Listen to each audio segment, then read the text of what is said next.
just if anybody wants something, we don't even another one.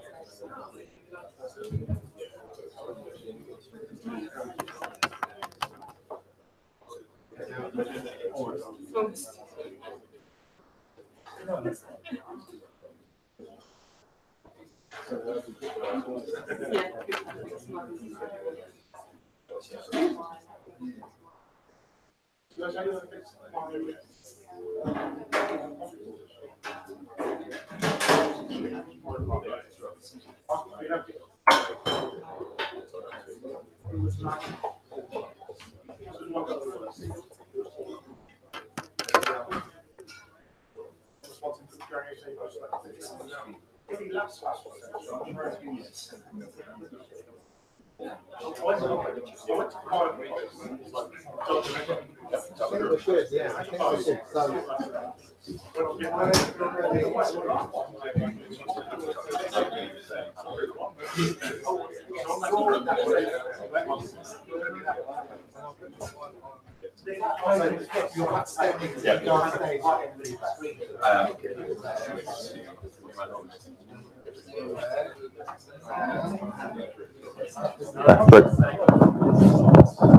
Right one? Right, yeah.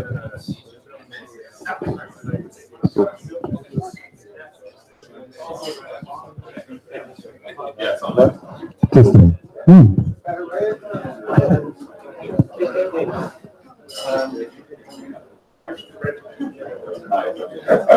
How are we going?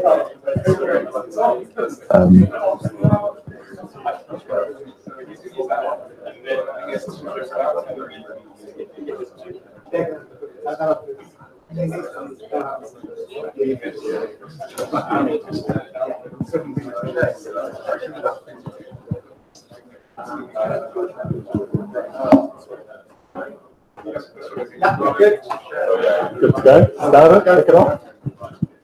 Good evening. Hello. I sound really strange. Welcome and thanks for coming to the React London meetup. We have, I'm guessing everyone probably has helped themselves already, but pizza and drinks at the bar. I'm Joe Pace. I am one of the tech directors over at Red Badger, and we're proud to put on this event along with Ticketmaster tonight. Let me see, I've got a few people to say hello to. So tonight, I would like to say hello to everyone from Ada's List. Who's from Ada's List?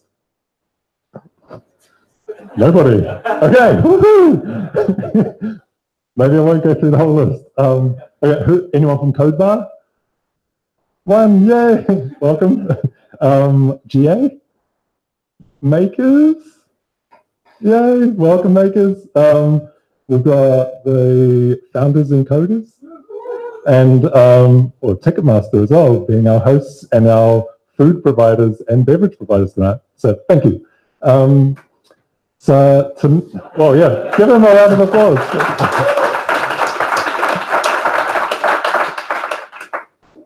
Tonight we have 3 more amazing talks to put on. So these 3 people have put in a lot of time and effort to be here tonight and to present. First up, we have Alex Anthony, who's up here on stage already. He is from Alpha, and he has a talk on easier code reviews with ESLint. Following him on my schedule, I have something slightly different, but I'm going to go off that guy. So we've got Andre Vey from Helpful Peeps. He's going to be talking about functional programming beyond pure functions. And then last, we've got Kelly Selden from CrowdStrike about keeping our projects up to date. So what else do I have to say? Just the order of the evening. So we're going to have the first 2 talks pretty close to back. We're just going to have like a little break between while we switch mics over. I'm not sure if anyone's got Q&A, I'll hand the mic around. We have a short break after the first 2 talks, and then we'll kick into the final talk. And then after that, we're going to head over to the pub for a bit more of a chat. and that is at the Three Johns, and I'll tell you again later on so you can remember, and that's 73 White Lion Street. But without further ado, this is Alex. Sorry, one more thing. I'm just saying housekeeping. Fire exits are straight down there and straight at the back. Yeah. Cool. Sorry. Go.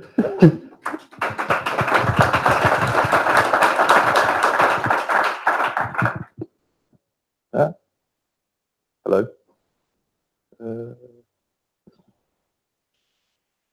My speaker notes. Hi, I'm Alex Anthony, and I work at Alpha. We make software for the asset finance industry, so our clients might lease you a car or a tractor or a container ship.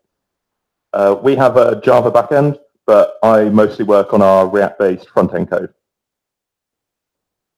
I'm here to talk about a pretty common tool in the front-end armory, ESLint. Can I see a quick show of hands for who uses ESLint? Pretty much everyone. It's built in to create React app. It's one of the things in most tutorials on how to set up your own build config. Gets 7 million downloads a week, which is more than React. If anyone doesn't know, it's a static code analysis tool for JavaScript. So why do we use ESLint? It helps us to avoid errors, such as spotting undefined variables. It helps us to code in a consistent style. So that's our semicolons, indentation, etc.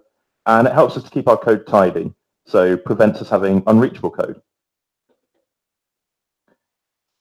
Most people either use the default ESLint config or the super popular ESLint config from Airbnb. If you're using React, which I expect you are, the React ESLint plugin has a decent set of defaults. And if you're using Prettier, you can wire that up to basically solve all of your formatting issues. If you're just using one of these standard ESLint configs, you're not really necessarily using the full power of ESLint. So you can start by looking at existing plugins and seeing what's available that isn't in the default or recommended configurations for these. But you can go further than this. You probably have team opinions on coding style that you pass from developer to developer. And they're often unwritten rules that you either pass verbally or in code reviews. These are often things that you can actually be systematic about, which is what computers are really good at. So we can make our lives easier as long as we can encode those rules. So that's what we're going to do. Before we get started on the solution, I'm going to describe the problem. For the sake of this talk, I'm going to pick out a nitpick, so it's not a really serious problem, because it's a good example to demonstrate. But this could equally be applied to things that add more value than this, preventing errors and making our code actually better. This is based on a real nitpick that I had in a code review and concluded that it was the sort of thing a computer could actually spot. I assume that most people here are familiar with fragments, just these wrapper elements that they don't actually add anything to the DOM. Some of you probably remember doing this sort of inline conditional logic before fragments, so you'd have to add a wrapper div or repeat the conditional logic twice.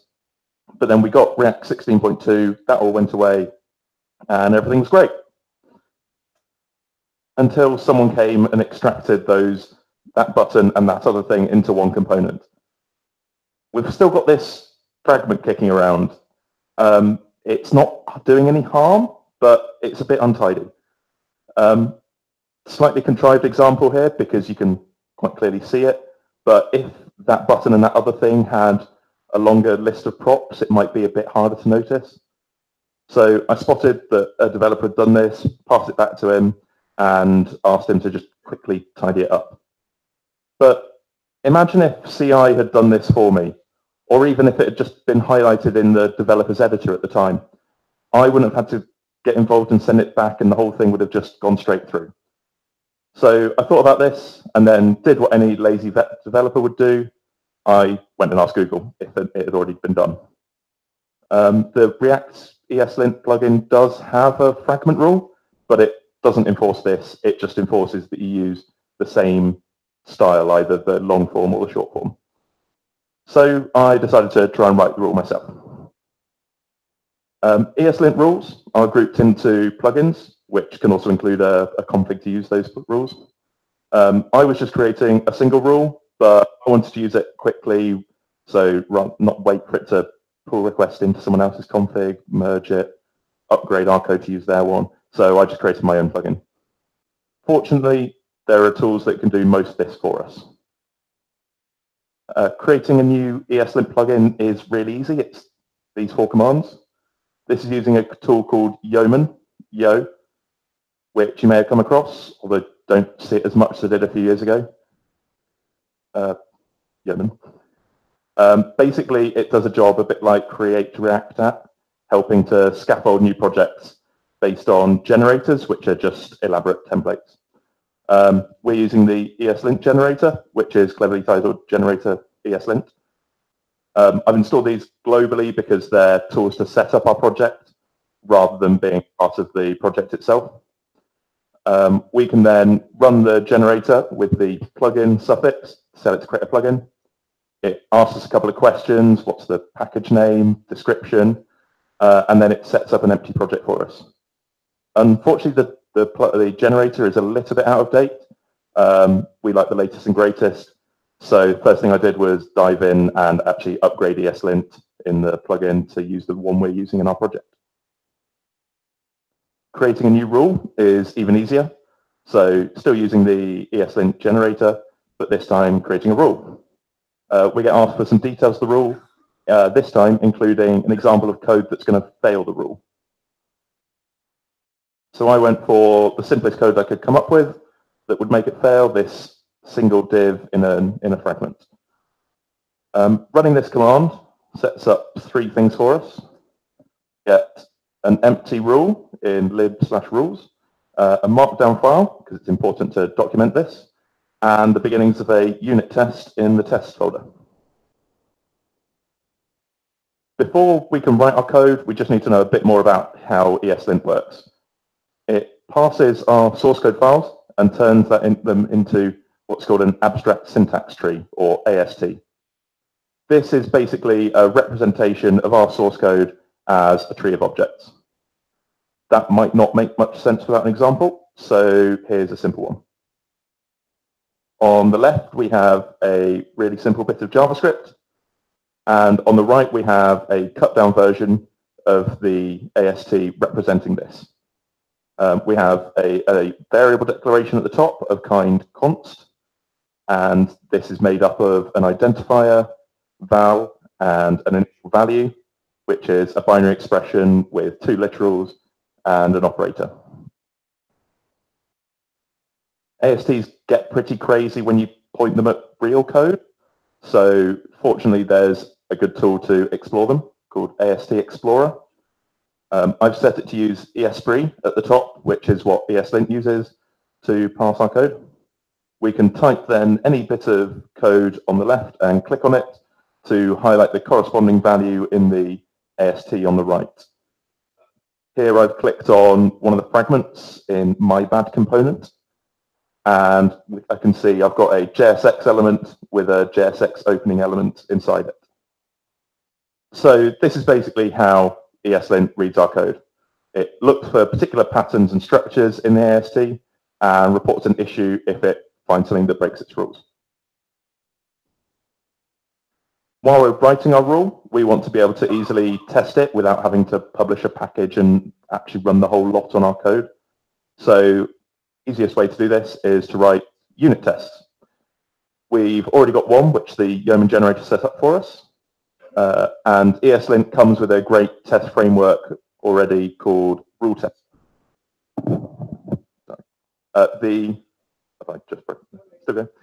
The generator added Mocha to run these tests, but they actually work fine with any common unit test library.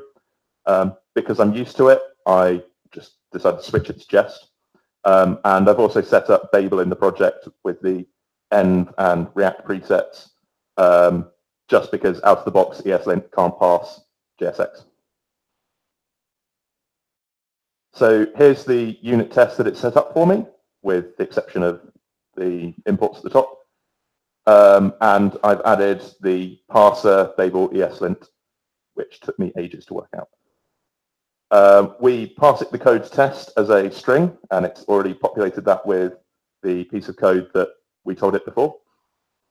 And for the invalid option, it tells us what we have to provide, what error message we want to provide along with it, and what bit of code it should be pointing at, which is the type. So that's how in your editor it can work out where to point the error when you get. We can now, with this, set up Jest in watch mode and just keep running our test while we're working on our rule, so we'll know when we sorted it and made it pass. So we've got our plugin and rule templated, and we've got our unit test, so now we can actually write our rule. So ESLint rules are based on the visitor pattern, which basically means the rule is an object where the keys are AST node types, and the values are functions that it calls with any nodes of that type to decide if they're valid. So we already saw in AST Explorer that our fragment in JSX was a node with type JSX element. So to begin with, let's listen for JSX element nodes. This is all a rule actually is. So we've got some metadata at the top, which is static and makes sense when I don't cut it out. And then we have a function to create our rule functionality, which returns an object. And in the object, the keys are node types like JSX element, and they are then functions. The context bit is what we use when we actually want to report any errors. So if we want to report an error for every JSX element, we do something like that.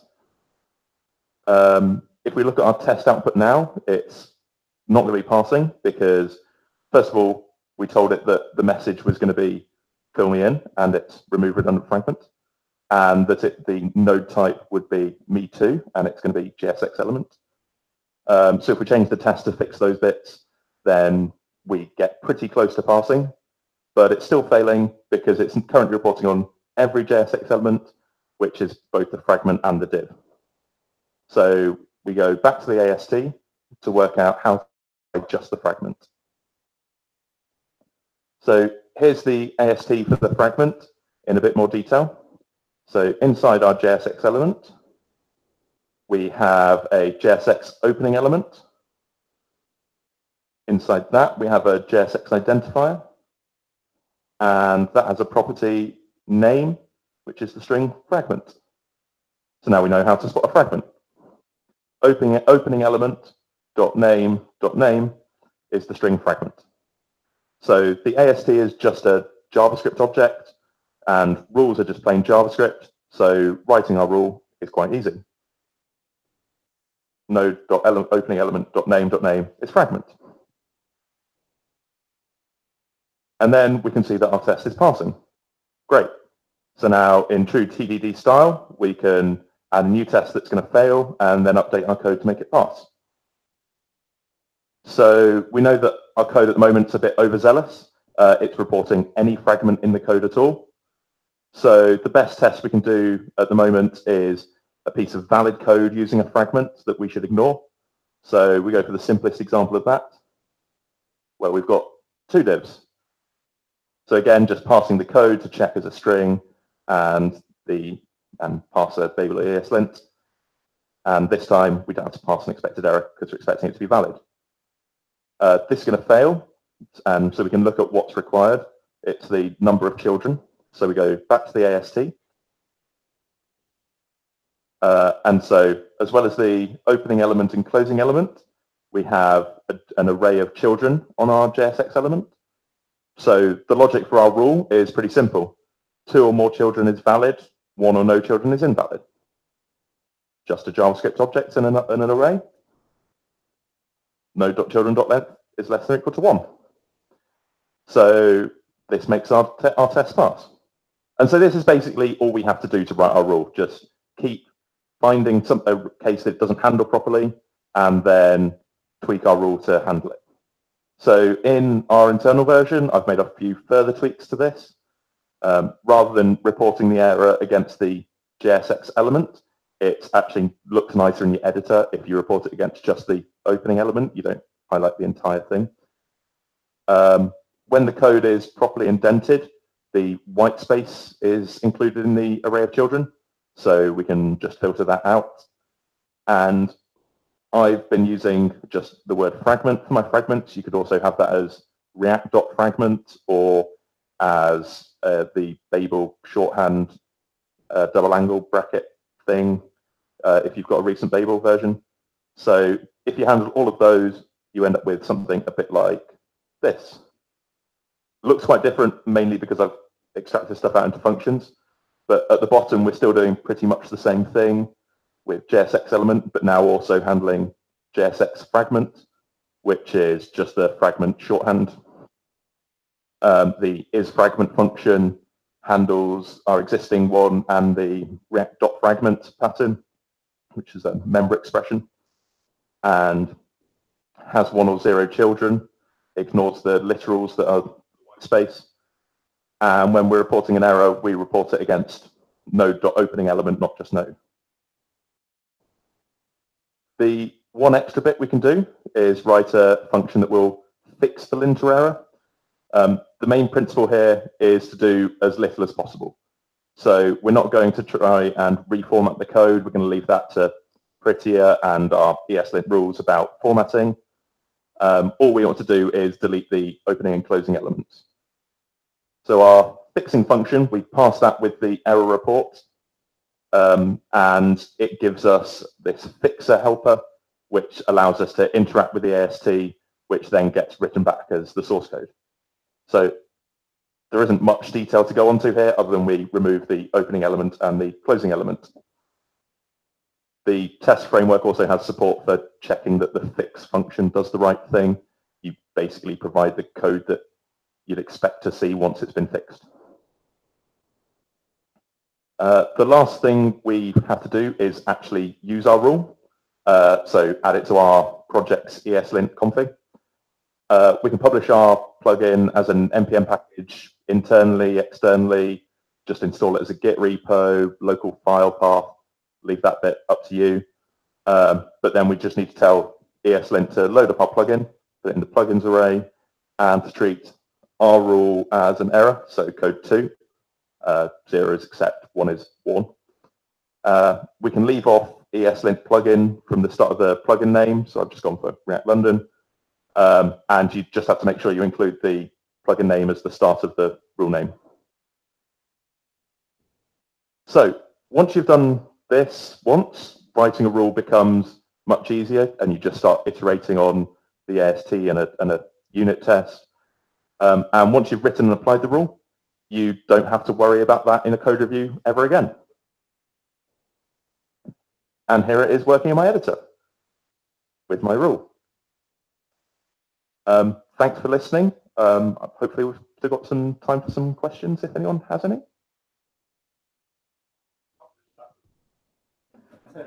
I'd just like to ask you to publish it on GitHub because I've got a team that would very much benefit from it. Yeah, I'll look into it. I need to work out what I need to do for that to work. I haven't published anything yet. Any other questions?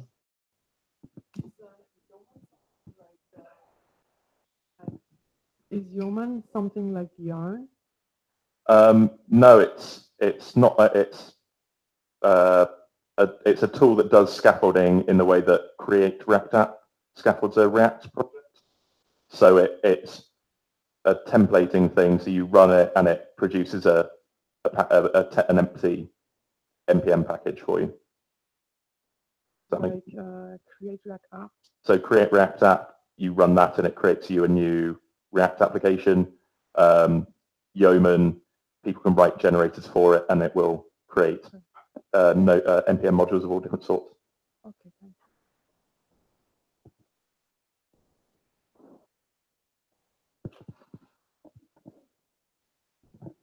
What are the React specific rules you created? So in our team we use Enzyme, and sometimes Enzyme's too powerful. It lets you do a load of interrogating the internal state of the component. So we've got a rule that prevents you from interacting too much with the state in the unit test. Those are the two that I've got round to at the moment. Got a couple of other ideas that I'm working on.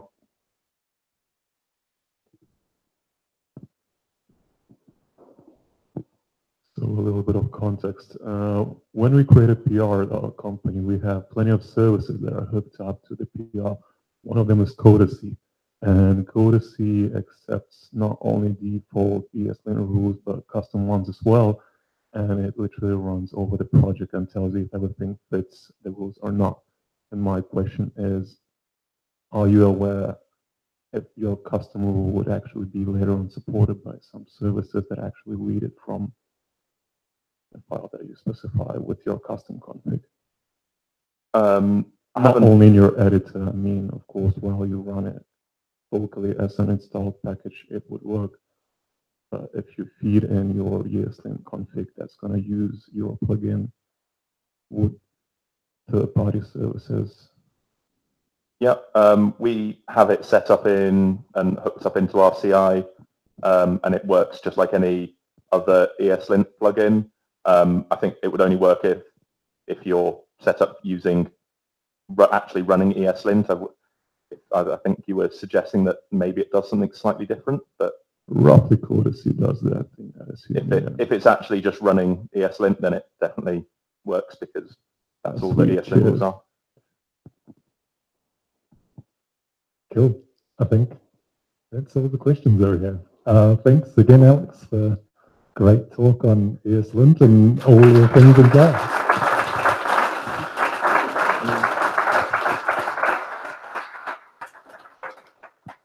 Right, I think we've got a few minutes just to swap the mic.